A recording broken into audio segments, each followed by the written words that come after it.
So to be able to apply blur effect, you need to have an image wrapped around inside a container using box decoration image. Your image could be a network image or asset image. So this is the current effect. So we want to apply blur effect. To be able to do that, first we'll create a child on the top of it.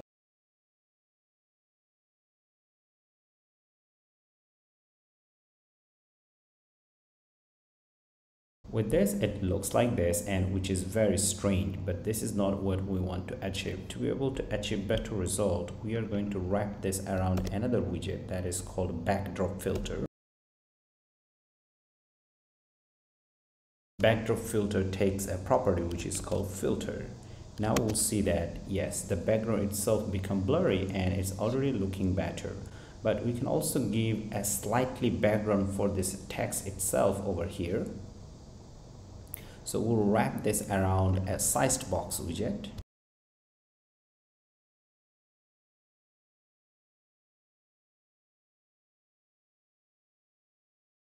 Now it does look like this, but we can also center it. So it's looking better. Now we'll wrap this sized box using a card widget.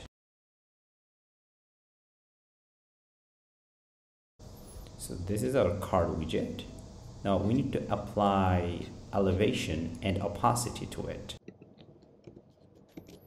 So this is elevation 10, and we are going to apply black opacity with 0.5. Now with this, it looks like this, and of course you can change your text color to look better.